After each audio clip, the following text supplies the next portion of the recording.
Pagi-pagi lihat berita katanya Fadlizon minta Densus 88 bubarin. Saya cuma mau ngingetin alasan kenapa Densus 88 dibentuk. Bom BEJ 15 orang tewas, bom Bali 200 orang tewas, bom JW Marriott 14 orang tewas, kedubes Australia 5 orang tewas. Minta Densus 88 dibubarin maksudnya apa? Bisa ngebom setiap bulan gitu. Maju terus Densus 88. Anjing menggonggong, kafilah berlalu. Kapan sih kita dengar ada yang namanya bom bunuh diri? Tidak pernah ada. Islam di Indonesia itu sangat damai. Kalau saya lihatin justru saudara Fadlizon ini Densus 88 fobia ya, Densus 88 fobia. Karena memang beberapa kali saya mendengar pernyataannya Densus itu dibubarkan. Ini kan saudara Fadlizon ini kan anggota DPR nih. Kalau ada problem di dalam satu proses penegakan oleh Densus, kan ada perangkat kerja dari DPR yang bisa kemudian meminta pertanggungjawaban kerja Densus. Isi Twitternya Pak Fadlizon, ya Allah setiap hari, update-nya tiap 2 menit sekali. Ini Bapak mohon maaf ya, aktif banget di sosial media Pak. Twitter beliau, keren banget. Yang balas ribuan. Walaupun isinya makian semua. Indonesia banyak konflik karena beliau. Saya pernah ditanya, apa pendapat Pak Ustadz tentang ISIS? Bagus, saya bilang. Siapa yang tidak ikut kepada ISIS, kafir, halal darahnya. Berita pagi ini telah mati gerakan bom bunuh diri. Jangan katakan bom bunuh diri. Ini banyak wartawan-wartawan yang tidak islami memakai istilah-istilah kafir tanpa dia sadari. Gerakan bunuh diri, padahal gerakan mati syahid. Zaman sahabat Nabi pakai pedang, zaman sekarang tak pakai pedang. Letupkan, ledakkan, mati syahid. Adapun orang yang mengejek ini mati konyol. Orang mati syahid dia katakan mati konyol. Melihat fenomena sekarang ini, TV adalah menjadi sesuatu yang wajib di rumah seorang, di dalam sebuah rumah. TV itu dikatakan para ulama haram. Maka usulan anak kepada antum-antum yang punya TV, buang tuh TV, bahaya. Antum mencintai pemain bola kafir, boleh nggak? Nggak boleh. Dipajang fotonya, kaosnya, nggak boleh. Dia mencintai orang kafir, loyal kepada orang kafir, membela orang kafir. Berarti kalau sudah membela orang kafir, dia masuk orang beriman atau bukan? Bukan. Masuk kepada golongan apa? Munafik. Berita di luar ini bahwa MKC meminta maaf. Saudara-saudara, tidak ada minta maaf. Ahok aja diedit itu videonya sehingga Ahok dikenakan pasal penistaan agama. Saya bukan tidak setuju dengan undang-undang penistaan agama ini. Saya sangat setuju. Dihapus dulu ayat-ayat Al-Quran yang menghina agama Kristen, yang menghina agama Hindu, Buddha, dan semua agama non-Islam itu sangat dibenci oleh Al-Quran. Karena Al-Quran bukan saja menghina, membolehkan membunuh manusia lain karena beda agama. Kalimat dan ucapan di dalam Al-Quran itu boleh membunuh manusia lain karena beda agama. Ahok dibilang maaf, kalau bilang maaf berarti dia terbukti bersalah, tetap dituntut. Ya, jadi ini kan setting ini supaya pihak KC atau pengacaranya mau membuat kata maaf juga. Jadi jebakan Batman ini kan ternyata KC-nya kuat. Sebagai orang Kristen, menurut saya beliau adalah seorang tokoh yang betul-betul memiliki hikmat Allah. Saya sangat mengagumi beliau. Batu hitam itu ya Allahnya orang Islam, walaupun seluruh ulama Islam mengatakan kami tidak menyembah batu hitam. Tetapi kenyataannya kenapa harus pergi ke Arab Saudi untuk mutar-mutar batu hitam itu? Bahkan kita kalau naik haji itu putar 7 kali. Sekali putar, cium itu batu hitam. Putar lagi sekali, cium batu hitam itu. Tidak ada masuk surga di dalam Islam itu. Lalu saya tunjukkan ayatnya. Quran surat Al-Ahqaf ayat 9. Jadi Nabi Muhammad tidak tahu apakah dia masuk surga atau tidak. Nah ini yang dimaksudkan oleh Muhammad KC bahwa tidak ada keselamatan di dalam Islam. Benar itu ada di dalam Al-Quran kok. Ayatnya ada bahwa Nabi Muhammad ketika sholat didatangi oleh jin dan mengerumuni ketika dia lagi sholat. Ayatnya ada. Orang Islam aja yang nggak tahu ayatnya di mana. Terus ada lagi pertanyaan, apa maksudnya bahwa Muhammad masuk neraka? Jadi Muhammad itu masuk neraka. Jelas aja karena Al-Quran juga bilang begitu. Quran surat ke-19 ayat 71 dan 72. Dan Al-Quran itu boleh membunuh manusia lain karena beda agama. Saya tunjukkan ayatnya tadi. Surat ke Al-Baqarah ayat 191. 300 ayat di dalam kitab itu boleh menyelesaikan nyawa orang. Bela kitab sucinya, bela Tuhannya, ya kan? Kalau Tuhannya pun setan mungkin dibela juga, kan begitu? Tidak ada ayat Quran yang menerangkan Allah itu ada. Sekarang saya tanya, Allah ada nggak? Mana dalilnya? Quran nggak ada itu. Coba kita baru tahu kan, baru dengar kan? Jangan lupa bahwa Bapak Napoleon Bonaparte ini adalah sudah divonis suap, dan suap itu juga diharamkan oleh agama. Tidak apa-apa mencuri, tidak apa-apa korupsi, tapi tidak menghina agama loh.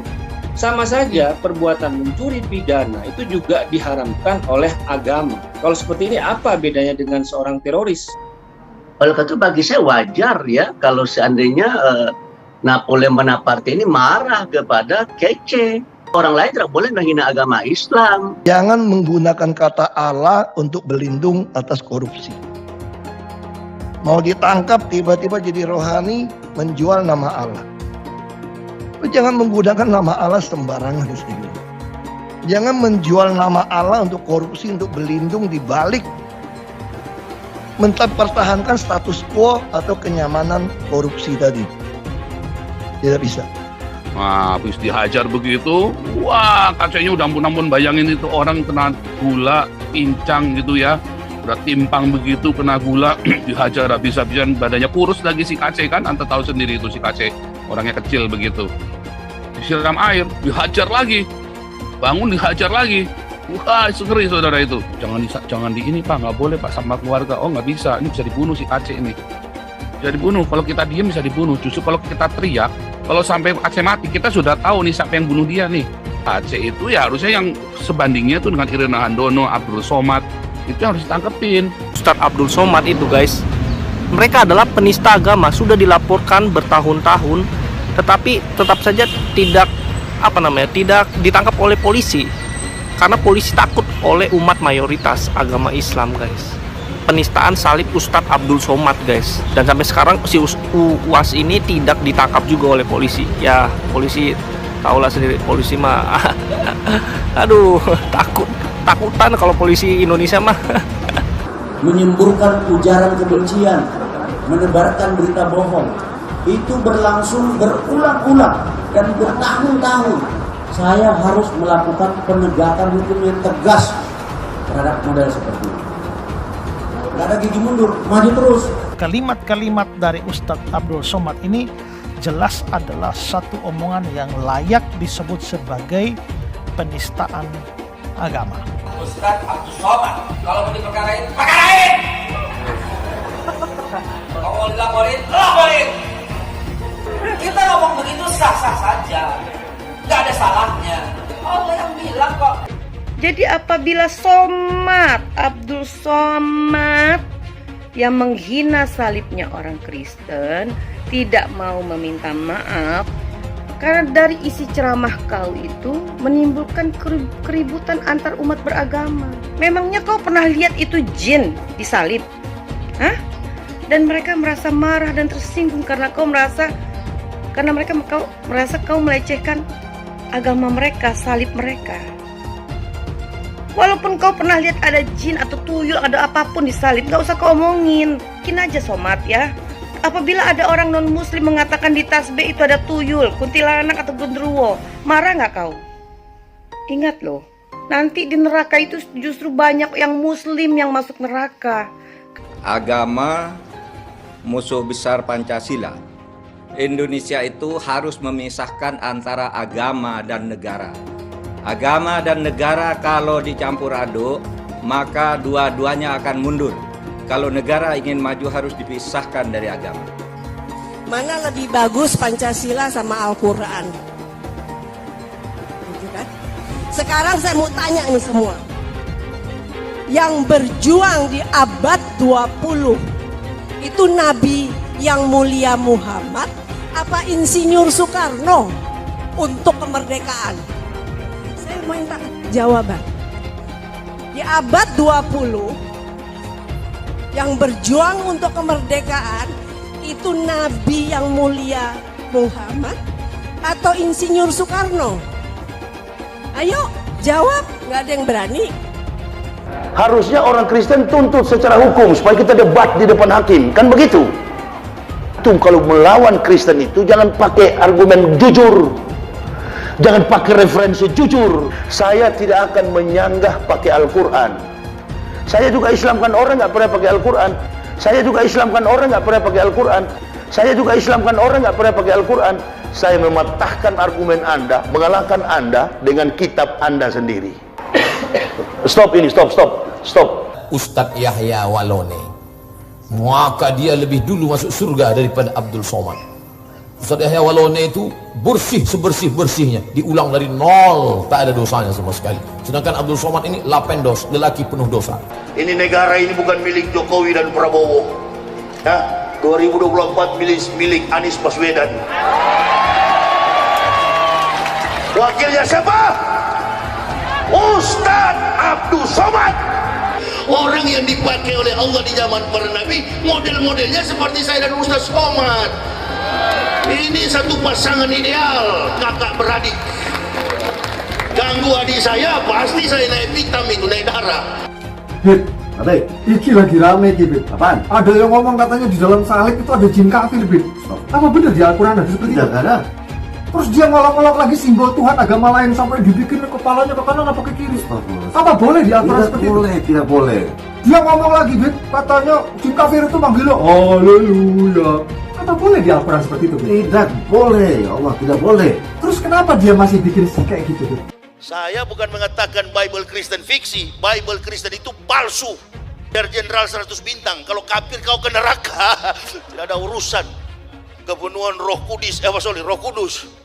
Lapor lagi Roh Kudus, boy. Lapor Yahya Waloni bilang Roh Kudus, lapor. Dongeng tambah tahyul sama dengan omong kosong. Makanya di situ judulnya Matius, Markus, Lukas, Stefanus, Tetanus, Spiritus, Captikus. Pernah tak Ahok itu kerasukan setan? Tidak, setannya juga. Karena sesama setan dilarang saling menggoda. Setan. Karena di salib itu ada jin kafir. Karena di salib itu ada jin kafir. Karena di salib itu ada jin kafir. Haleluya. Kepalanya ke kiri apa ke kanan? Kepalanya ke kiri apa ke kanan?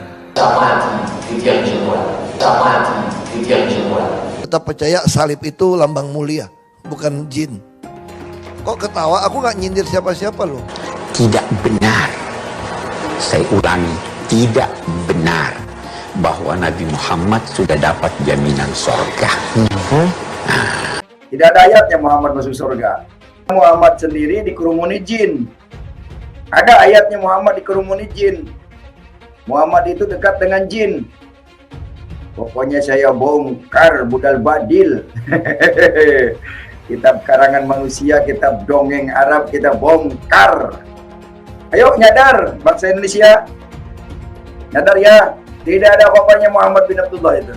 Katanya Muhammad itu utusan Allah. Tapi kenapa tidak satupun wahyu yang turun kepada Muhammad? Jelas ya ayatnya. Muhammad ini dekat dengan jin. Saya nggak pernah mundur untuk kebenaran, keadilan, kejujuran. Dan peri kemanusiaan, gue nggak pernah mundur. Dan gue nggak pernah takut juga sama lu. Siapapun yang rasis, gue akan hadapin. Karena rasis itu dia berperi kemanusiaan. Sama saya ditanya dulu kan, kamu nyesel nggak statement kamu di Pulau Seribu sehingga masih masuk penjara? Tidak pernah nyesel. Karena saya mengatakan pagi-pagi lihat berita katanya Fadlizon minta Densus 88 dibubarin. Saya cuma mau ngingetin alasan kenapa Densus 88 dibentuk. Bom BEJ 15 orang tewas. Bom Bali 200 orang tewas. Bom JW Marriott 14 orang tewas. Kedubes Australia 5 orang tewas. Bom Surabaya 15 orang tewas. Itu cuma sebagian dari terorisme yang terjadi hampir setiap tahun.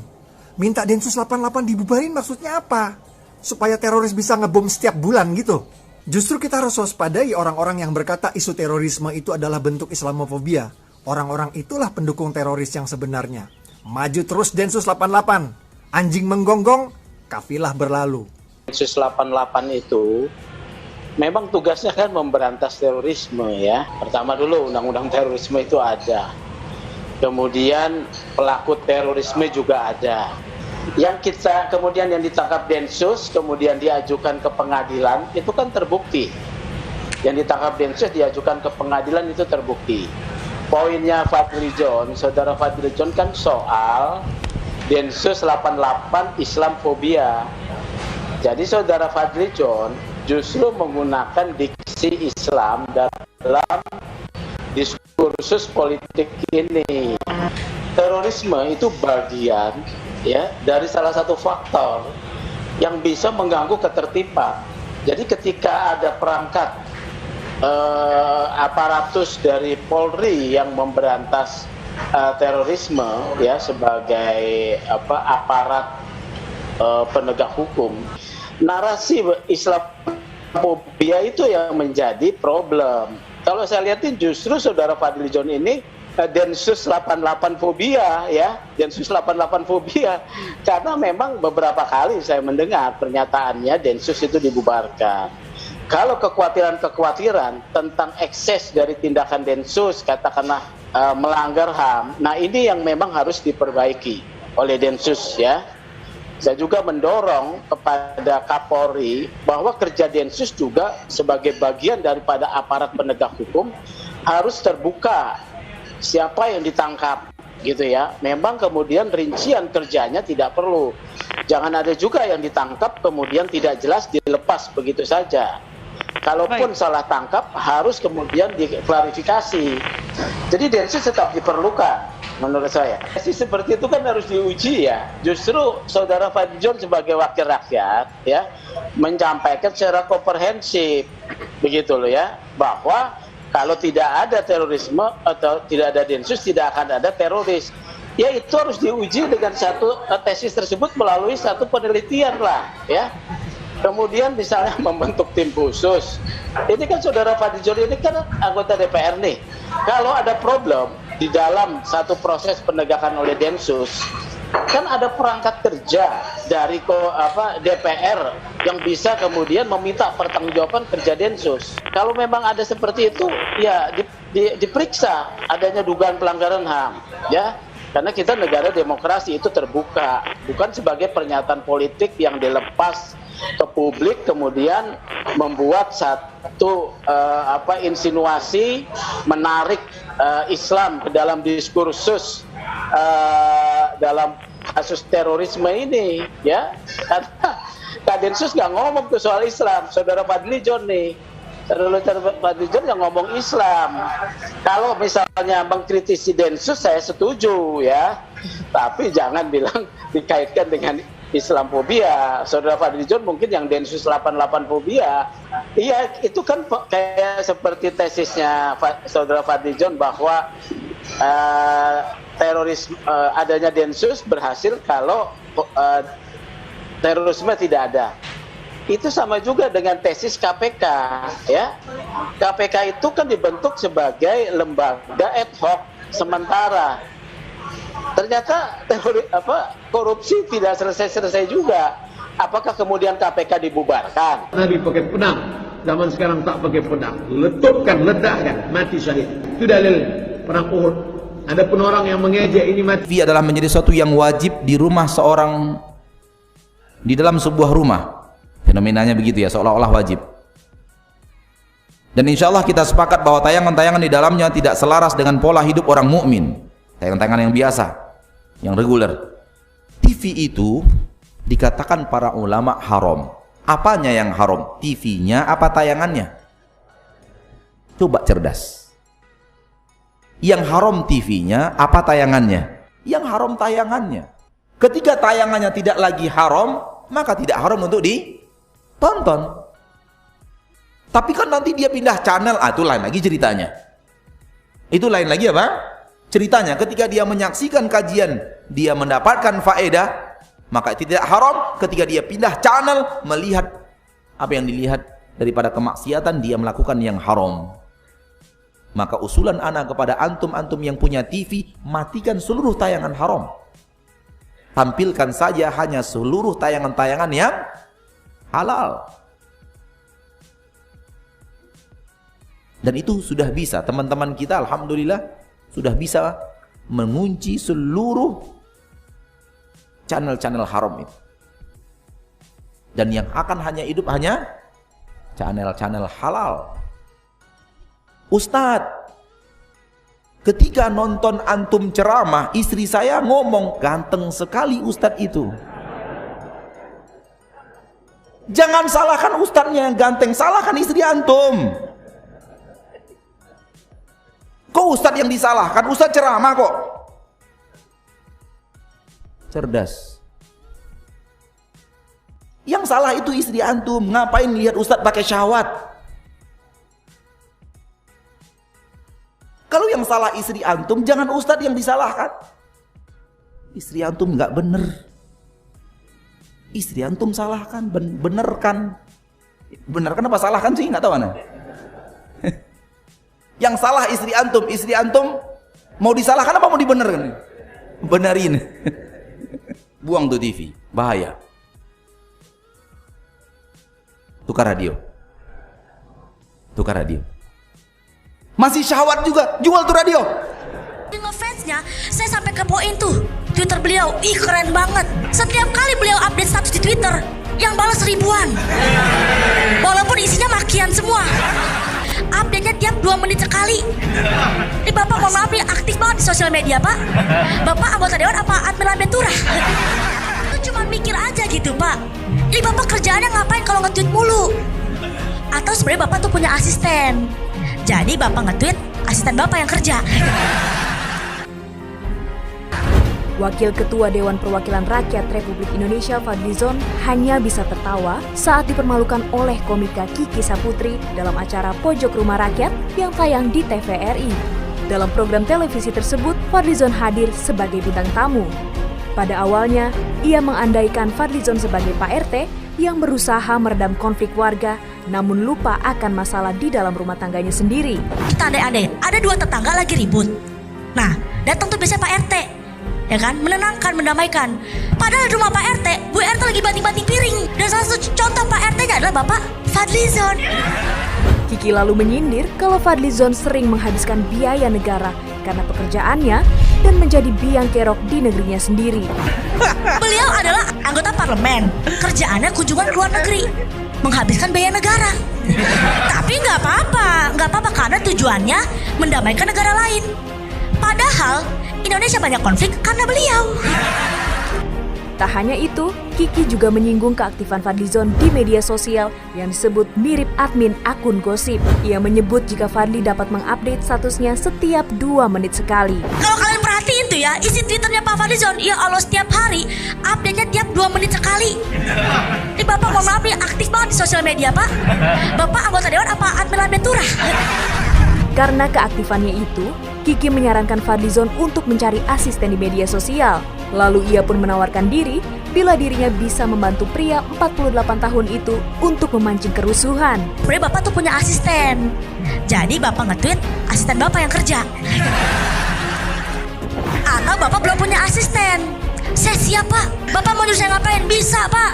Nge-tweet, bikin caption, mancing keributan, bisa. Saya bisa. Di akhir sesi roasting, Kiki berharap Fadlizon bisa memperbaiki citra buruknya di mata masyarakat.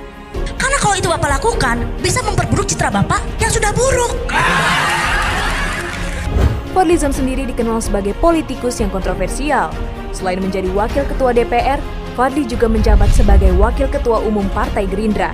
Selama pemerintahan Presiden Joko Widodo, Fadli sering meluncurkan kritikan tajam kepada pemerintah sekarang ini. Kritikan Fadli yang terbaru adalah masalah pemindahan ibu kota, di mana keputusan tersebut menjadi salah satu kebijakan besar dalam pemerintahan Jokowi. Selain itu, Fadli juga kerap dituduh sebagai pembuat gaduh oleh para pendukung pemerintah karena statement dan cuitannya di media sosial yang selalu bertentangan dengan pemerintah. Pada masa kampanye pemilu 2019 lalu, Fadli juga sempat didemo oleh para santri karena puisinya yang dianggap merendahkan Kiai Haji Maimun Zubair. Dan atas cuitan puisinya tersebut, Fadli dituntut untuk meminta maaf secara langsung kepada Kiai Haji Maimun Zubair. Aliansi santri pembela Kiai yang ada di Jember ini meminta agar saudara Fadli John untuk meminta maaf dalam waktu 2 kali 24 jam.